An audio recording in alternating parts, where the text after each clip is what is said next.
Hi, I'm Mark. And I'm Jerry, and we are the Military Collectibles Shop.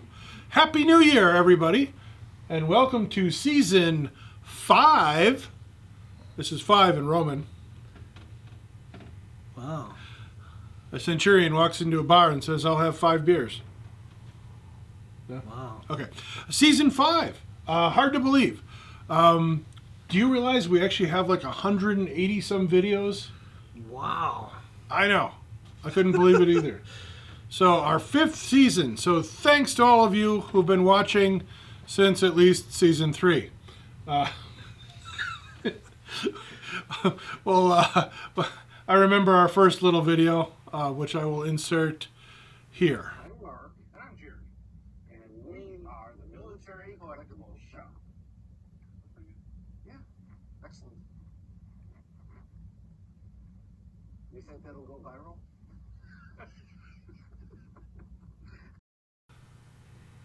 Okay. But anyways, we're happy to have you along on this journey where we share with you, our wonderful viewers, all the cool stuff that came into the Military Collectibles Shop kind of since the last time. So it's been a while since we've been able to do these with the holidays, and then I was sick and I rolled my ankle, and Mark's been busy, so just, we haven't been able to do one of these. So now we're doing one. So this is a little mix of stuff that's come into the shop.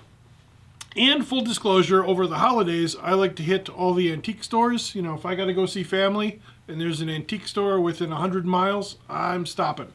So, 1, because it's a little less time I have to spend with family, and 2, I can find some stuff. So, Hey, didn't you have your family Christmas? we did. Where's my venison sausage? Yeah, apparently there's no venison this year. Wah, wah. There was plenty there, though. Yeah, I said Mark's more of a Duchek than I am. He likes that high-speed beef. Okay, so let's get going. What kind of cool stuff did we find? Wow, this is a lot of cool stuff. A lot of cool stuff. Well, let's start with this this glider Paratrooper Hat officer. And there's a picture of a guy wearing a similar hat. But different. But different. And also there was a little parachute patch in with this. And I believe his footlocker is back here. Oh yeah, you did get a footlocker too. But apparently he was in the National Guard when he had the footlocker, because it says National Guard. But so. Oh, that's cool. It's cool. All right. This is just kind of neat. Air Force wings, just a plaque kind of thing. Nice pilot plaque wing thing. Oh, that looks like it's heavy. Or for a very big uniform. Yeah, it's not that heavy. I don't know what it's made of. Some kind of composite. Oh. But a nice decorator piece. So it's not one of those solid aluminum ones, huh? Right. We got a rope for paratrooper. The paratrooper let-down rope. That's cool. A hard rope to find. Yeah. I never had one of these before. I've got one. But only one. All right, speaking of paratrooper, I did get a 82nd shirt. And this guy was actually a glider rider. I don't know what I did with his. I have his wings too. They're somewhere. Oh. We'll show you those later. But what's cool about the wings is he actually had 2 combat stars on them. Oh yeah, I seen those. Yeah. Where did you see? Where did you see them? But the shirt's named to the guy, so I'm actually trying to do the research on him now. I mean, not now, but like. And I'm not actually doing it. We've got guys. We've got our crack research team on it. I hope those weren't the wings that were stuck to my shoe. Yeah, there's nothing worse than leaving the shop and hearing the cleats, and you're like, I don't have cleats on these shoes. Where'd that really expensive DI go? Yeah. All right. We got this. This is a combat mirror, but if you want to look at yourself or signal. Hey, that's what you guys all look like. Look at that. Doesn't say where it's made or anything, but Yeah, but reenactors love those. All right, this is kind of cool. Actually, I missed this at an antique store. My wife found it. But this is a World War One service flag. A 2-star flag for the Sun and Service. Pretty typical, again, World War One era. Shameless plug for those of you who don't know. And honestly, you all should know by now. But for any new viewers who might be there, I actually wrote the book on the history of the United States service flag. So it's a big, thick book. Lots of pictures. For those of you who don't like to read. So if you like service flags, get my book. Available where fine books are sold. Or through our website. wow. Okay, I got this flag here. It's kind of neat. It's Army Navy E flag. If I had a reference book, I could look this up in. Now, speaking of books, that's actually the second book I'm working on. I'm hoping to finish up at some point, but it'll be on all the other home front flags of World War I and World War II, including the Army Navy E flag, which was given to factories for meeting production quotas. Oh, And excellent. interestingly, also taken away. Yeah, if your factory went on strike, they would actually send a detachment there to pull the flag. Go ahead. We have a clipboard. Woohoo! Oh my God, this thing is heavy. It's a very Army metal clipboard. Whoa, Whoa. or a mousetrap. Yee. Yes, and it says holder M167A. Oh, that's cool. Oh, didn't Guess know that. it's-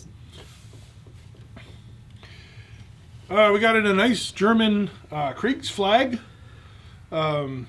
This is the nice smaller sized. It's actually not Navy marked. Got the markings on this side, but nice colors, nice, great size. This was the size I think used on U-boats. The ones that weren't in the Navy? Just because it's not marked doesn't mean it wasn't on a U-boat. That's what I'm going with anyhow. Okay, we have an invasion gas mask bag.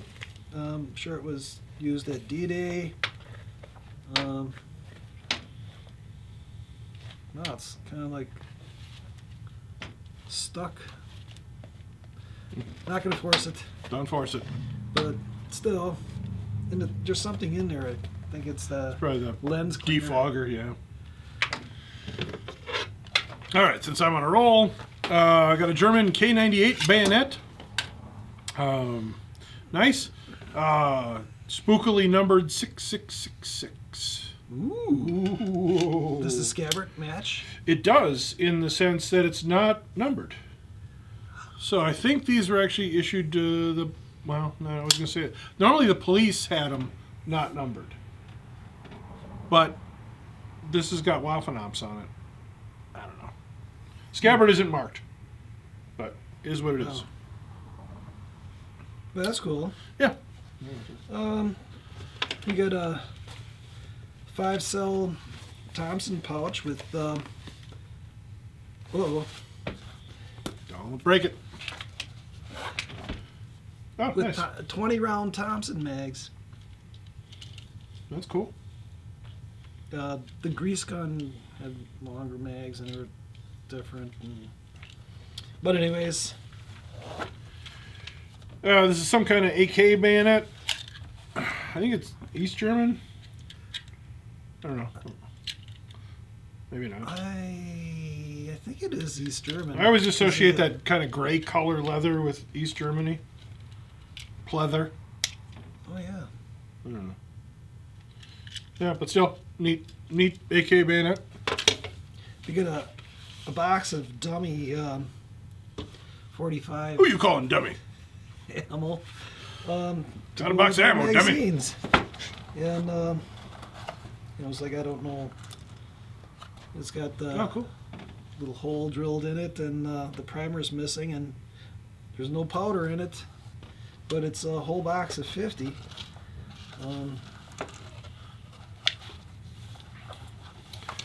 Maybe I could put them in the magazines here. There you go. Yeah.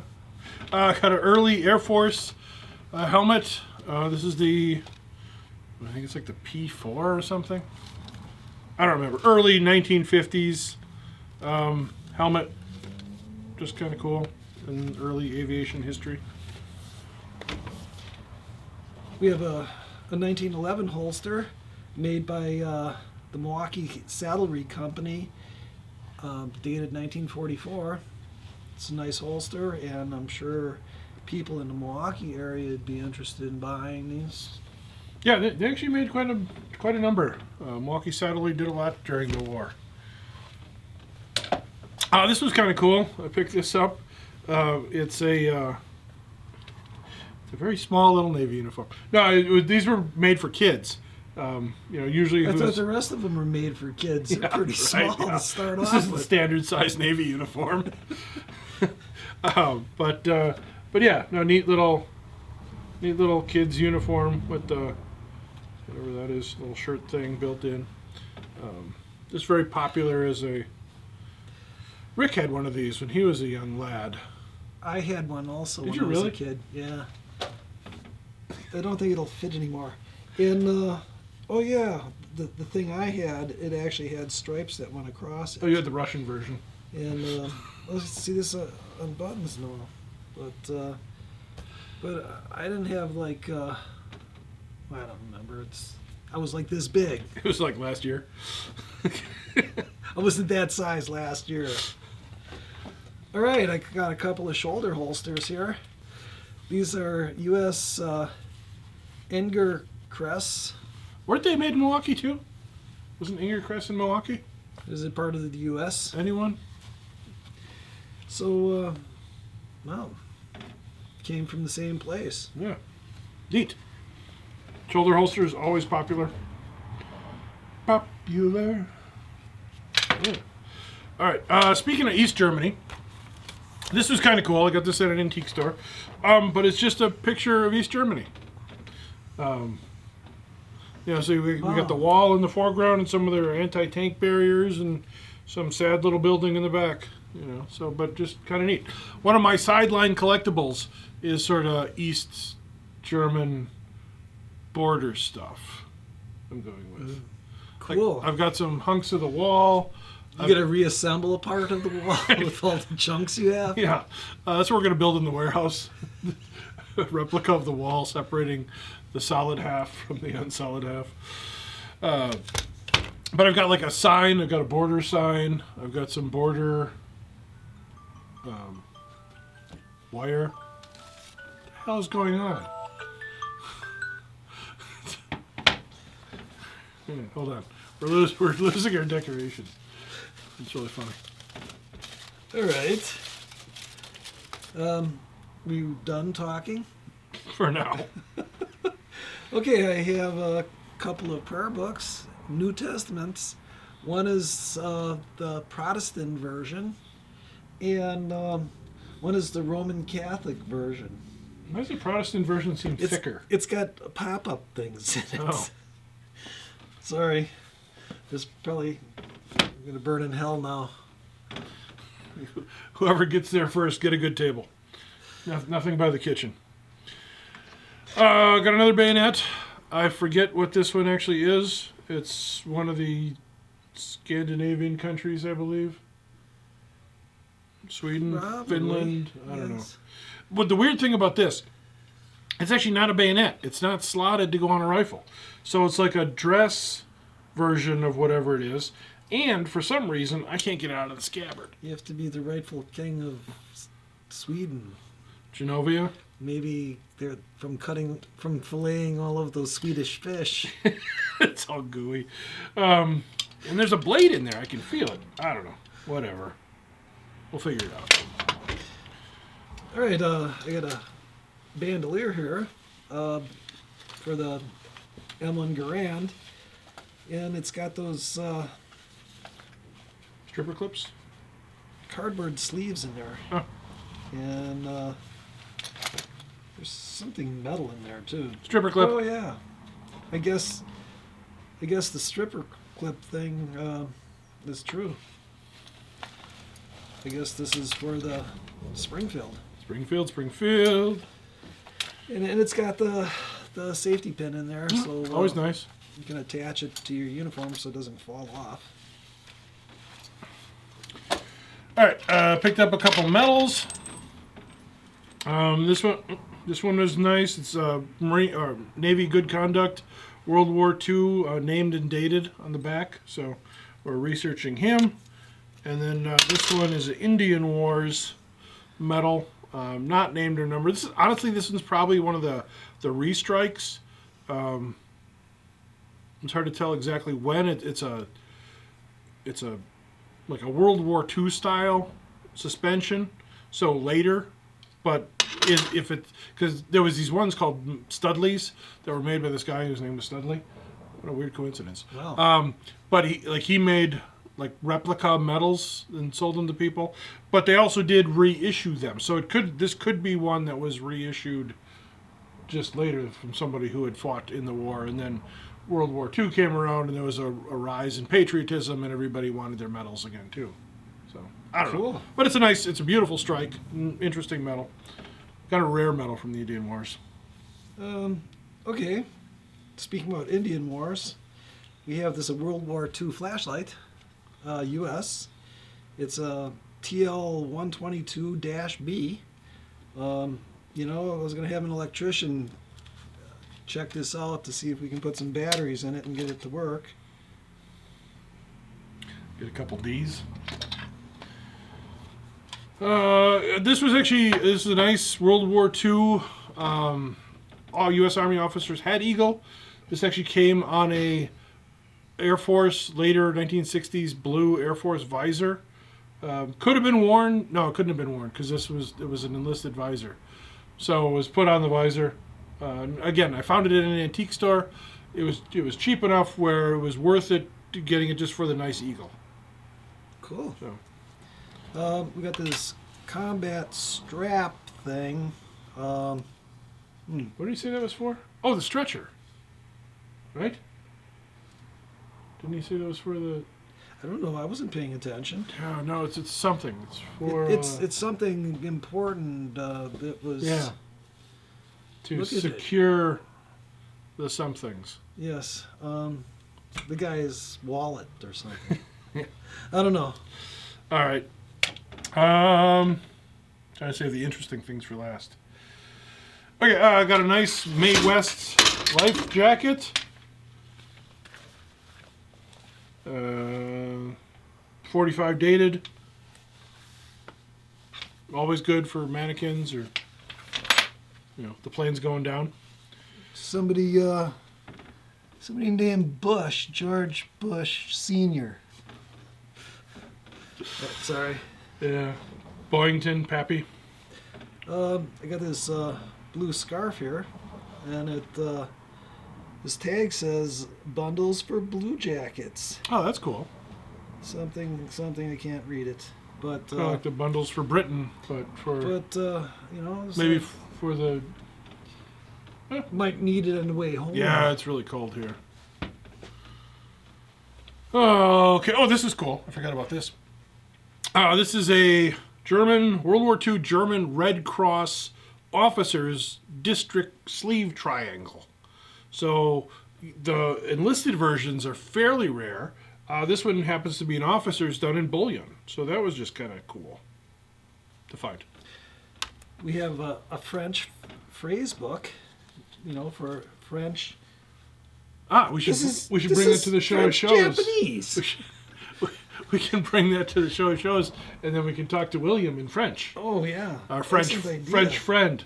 I'm sure he would appreciate that. Yeah, the way we would kill. What are you saying? Please stop talking. Right. Yeah. Okay. All right. Let's go to World War I. All right. This is cool. These are awesome. This is a Old Leon trench knife. 1918 version. What's cool about the old Leon trench knives is these were the ones that actually made it over to France, because I think they're actually made in France. Oh, that helps. Hence the old Leon. This one, unfortunately, has been sharpened a wee little bit, but it's only because it was killing Germans. Speaking of killing Germans, Wow, would that pierce this helmet? you put it on and we'll find out. Look at that. It's got stamps on it. It's got the address. We should go check that house out to see if they have any more stuff in it.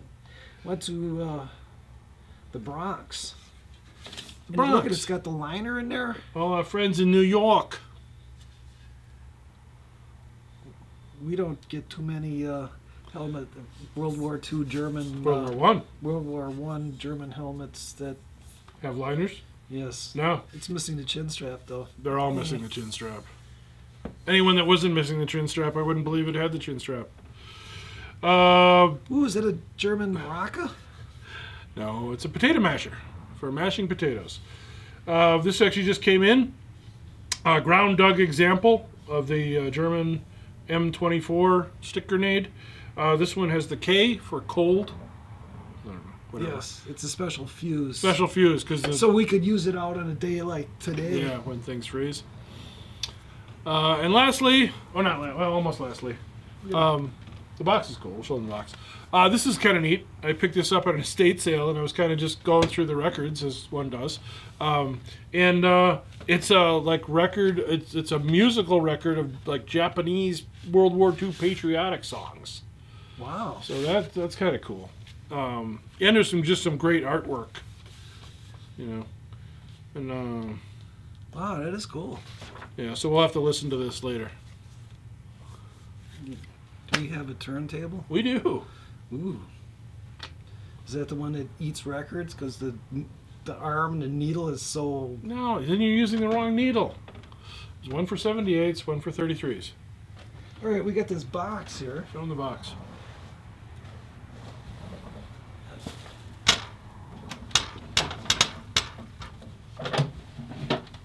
It's heavy. Is it heavy? But this is cool. So a nice World War II painted box from the 3rd Attack Group, the Grim Reapers. And this guy, who was in Okinawa in 1945. So famous, fighting unit. Great period artwork. I love stuff like this. That was personalized and kind of hand done. Plus, it's just a neat box. Not really completely sure what they kept in it. Seems pretty small for a Foot Locker. He had small feet. Box, grinder, tool, oiler, crosscut saw. Oh, so he's stealing tools. Right. From I don't know how he'd fit a crosscut saw in there. He'd have to cut it in half. How do you cut a saw in half? You grab a 2x4 and... Oh. Right. Anyways, awesome box. Great artwork. And the Foot Locker's just heavy. It's a Foot Locker. Just with stuff. You've all seen Foot Lockers. Okay. Well, thanks again for joining us. We know it's been a while since we've been able to do one of these. We are getting ready for the show of shows coming up soon. So hopefully everybody who's going to show a show, raise your hand. All right. All you out there in YouTube land, I hope to see you there. Be sure to stop by. We should be in row, what are we, row Q? Yeah, usually Q. Q for quality militaria. Yes, that's it. And so we're kind of, when you walk in, we're a little to the right. We'll have our shop flag flying, so you can look for that. This is what we look like. So if you see us, we shouldn't look any different. If you're than confused, you can always look for the guys who are on the shirt. So hopefully you can stop by and say hi. It's always great to meet some of you. Some of you, not so much. But no. But a lot of you, it's really cool to be able to put a name with a face and a number or a screen name, especially if you're on any of the forums. Because it's always like, oh, hey, I'm OU812. It's like, oh, okay. OU812. Okay. All right. We should go. This is as good as it's going to get. Thanks for joining us. Be sure to visit the website. Lots of new stuff coming on. We've got a new procedure. Stuff's been going on the website every single week. And now Mark's getting on it, so we're going to be cleaning out the warehouse in no time. Okay. It'll be all in here. Yeah. Well, we can't sell it if it's back there. All right. So visit the website, email us, do all that fun stuff. Subscribe. We love subscribers. And we will see you again soon. Until next time, I'm Jerry. And I'm Mark. And we are the Military Collectibles Shop.